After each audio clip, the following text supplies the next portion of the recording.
ఇదిగో వేణు, ఎక్కడికి వెళ్ళావరా? పెళ్ళారు వచ్చాను. బాగున్నా గోపాలం? తీసుకురా. తప్పు పదమ్మా.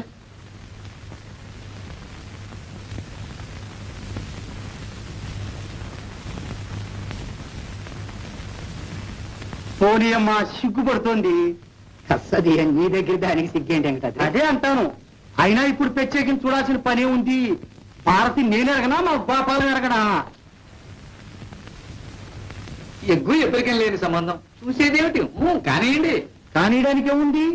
కట్నం సంగతి ఏదో తేల్చేయండి. కట్నాలు కానుకలు ఎందుకు వెంకటాద్రి మనలో మనకి? అమ్మమ్మమ్మమ్మ, అలా కాదు. కట్నం లేకపోతే అది కళ్యాణమే అనిపించుకోదు. ఉండి తీరాలి. కట్నాలు ఇచ్చే స్థితిలో ఉన్నామా అన్నయ్య? నువ్వు ఎరగంది ఏముంది కనుక. ఆ మాట నాకు చెల్లమ్మా. పెళ్లి చేశామంటే కట్నం ఏ పార్టీ అని అడుగుతారు. కట్నం లేకపోతే ఎట్టా? ఎబ్బే, నువ్వు తప్పకుండా మా ఊరు బయట చూడాలి వేణు. 40-50 ఏళ్ళ వాళ్ళు కూడా ఎంత పట్టుదలగా వచ్చి చదువుకుంటున్నారు అనుకున్నావు. చాలా సరదాగా ఉంటుందిలే. అట్లాగే గోపాలం, తప్పకుండా వస్తాను. ఈ పని అయిపోయి అదిగో చెల్ల. ఏమా మాట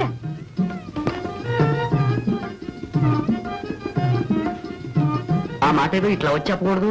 గోపాలం కొత్తవాడైనట్టు. నువ్వే వెళ్ళరాదు. ఏ తనెందుకు రాకూడదు? పోనీ నువ్వేరా భారతి?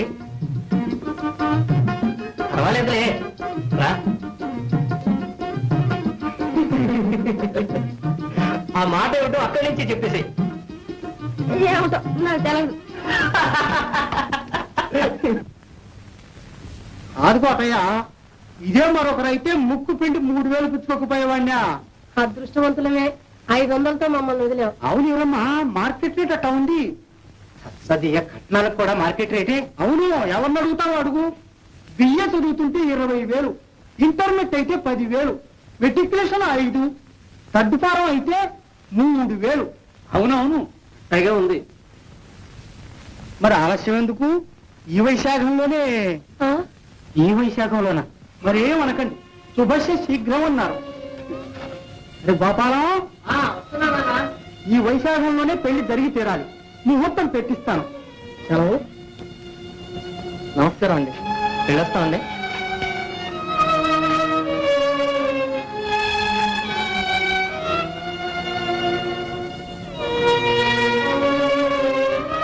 వెళ్ళొస్తావమ్మా. మంచిదమ్మా, వెళ్ళొస్తావమ్మా. వెళ్ళొస్తావమ్మా.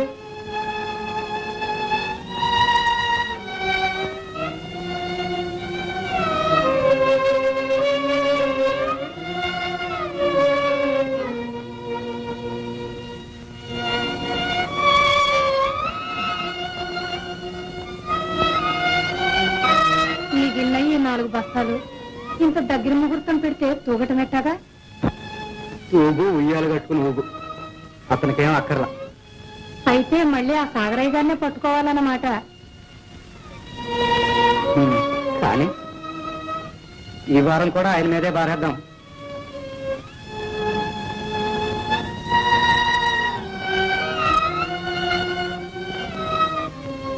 పంపకం రాజువులు తాలూకా కాంగ్రెస్ సూచన బంజర్లు పొరంపోకులు పంపక కార్యక్రమంలో ప్రభుత్వం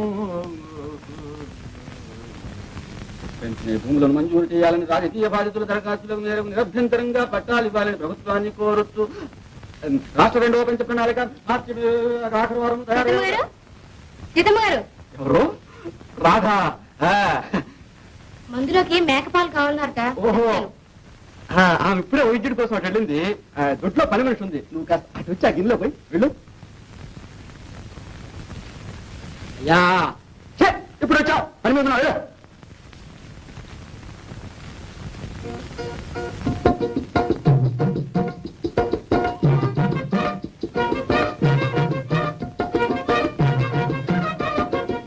పని మనిషి కూడా ఎక్కడో వచ్చినట్టుంది. ఇందులో పోయి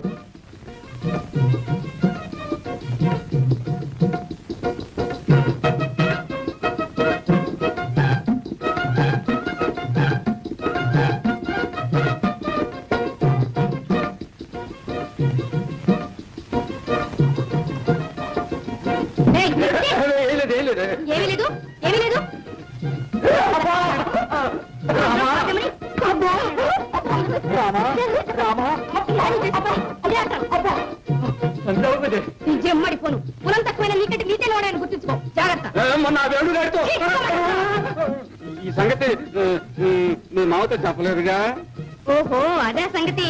నువ్వు చెప్పినా నాకేం భయం లేదు కానీ నేను చెప్పానంటే చూసుకో. సిగ్గు మల్లోడా.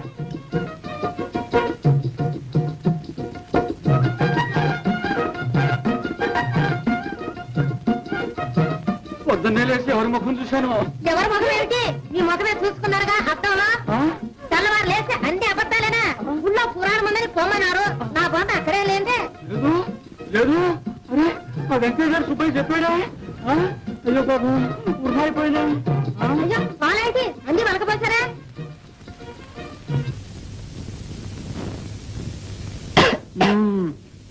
500 కట్నం అడిగాడా?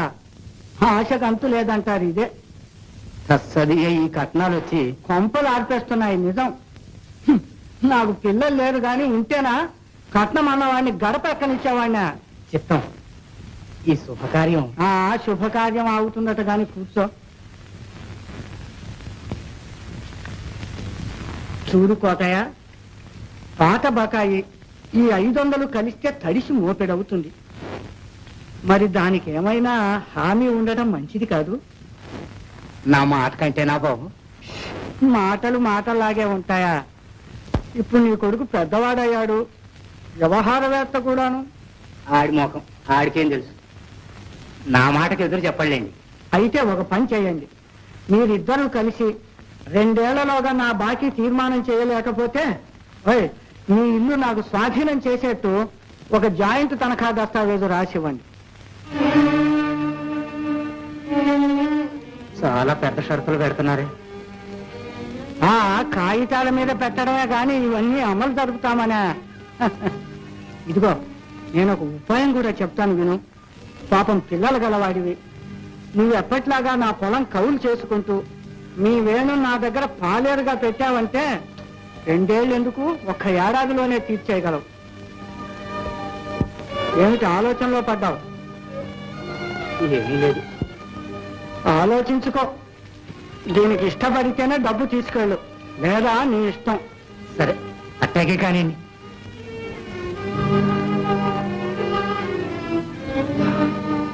పోలాయా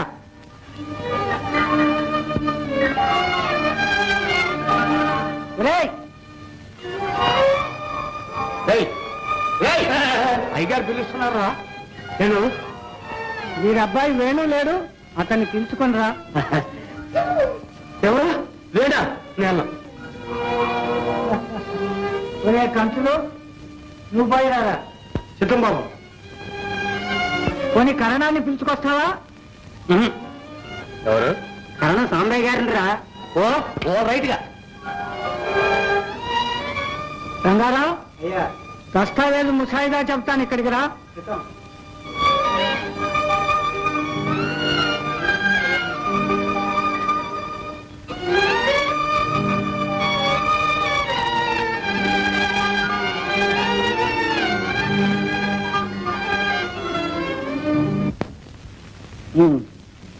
అయితే 2 ఏళ్లలోగా మీ బాకీ తీర్మానం కాకపోతే మా ఇల్లు స్వాధీనం చేసుకుని మమ్మల్ని వెళ్ళగొడతారన్నమాట, అంతేనా? అదే అంత పని ఎందుకు జరుగుతుందో దానికి నేను ఒక ఉపాయం కూడా చెప్పాను. అదేగా, నేను మీ దగ్గర సాలుకి 15 బస్తాల జీతానికి పాలేరుతనం చేయాలి. అదంతా మీరు బాకీ కింద విరగొసుకుంటారు. అంతే అంతే. చూశారు, అరటి పండు వలచి చేతిలో పెట్టినట్టుగా చెప్పేసేశాడు. అనగా పెద్ద సాగదీశావు. అనగా అంటే అనగా నీలాంటి పక్కతాళం కాలం చేరదీసాక సాగర ఊళ్ళో వాడు కొంపలు తీసేది. చేజిక్కిన బక్కరైతే పీల్చి పిప్పి చేయడమేగా మీ పని. కష్టాల్లో ఆదుకుంటారు, మీ దగ్గరికి వస్తే కత్తి పనులు ఇరికించాలని చూస్తారు. మీ ఎత్తులు ఎవరికి తెలియవు. ఈ నెత్తి కోతల దస్తావేజు మీద నేను సంతకం పెట్టను. అవును, నేను చచ్చిన సంతకం పెట్టను. సాగరయ్య గారు, రోజులు మారాయని గుర్తించండి. వస్తాను. అసలు చెల్లెలికి పెళ్లి కావడం వాడికి ఇష్టం లేదేమో. ఏటికి గీరా పొగసి పాటేస్తాను. ఎలామంటే వాడు పడతాడటండి, కొమ్ములు వస్తూ ఉంటాను. వాడన్నట్టు రోజులు మారిపోయాయి సాగరయ్య గారు. రోజులు మారుతాయి మారో మరి.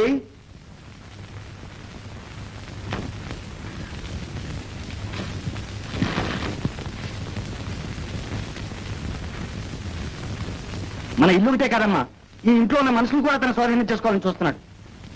నువ్వు నేను తప్పితే ఈ ఊళ్ళో మనుషులే దొరకరు. దొరుకుతారు. దొరికిన వాళ్ళందరినీ ఇదే పని చేస్తాడు. ఇద్దరు దాకా నాన్న పెద్ద అప్పుడు ఇచ్చినవాడు ఇవాళ ఇద్దరిని ఎందుకు ఇరికించాలనుకున్నాడు? నువ్వు పెద్ద ప్రయోజకుడు అయ్యావు కదా అని. ఎంత పోతే మంచం అంతా కంతలే. ఏం చేస్తావు నాయన, రోజులు ఇట్లా మండిపోతున్నాయి. ఇవాళ మనకి అవసరం వచ్చింది. అందుకని ఏ షరతుకైనా తలకి నన్ను బానిసగా ఉండమంటావమ్మా? అంతకంటే నా సాగరే గొడసావితో ఒక యుద్ధలాగా గట్టిపారేయకూడదు. అన్ని అవసరాలు తీరుతాయి. ఏడుపులన్నీ ఏడవకపోతే చెల్లెలు పెళ్లి చేయడం ఇష్టం లేదని ఏడవలేదు. నువ్వు ఊరుకో. ఏంటన్నా నువ్వు అన్నది? కాకపోతే నువ్వు చేసిన దానికి అర్థం ఏంట్రా? నాకు ఇష్టం లేదు రాస్తావు? ఇంకేంట్రా? నీకెందుకు అదరా? మనకున్నదేగా ఊళ్ళ వాడ ముందు నీళ్ళు కావటం ఇంట్లో వాడ మీ దగ్గర పట్టం.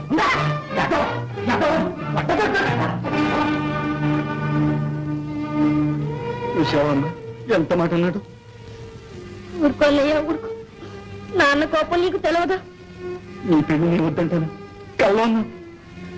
ఊరుకోలేయా, అదే మనసులో పెట్టుకుంటావేంటి? లేదు లేమ్మా, ఊరుకో.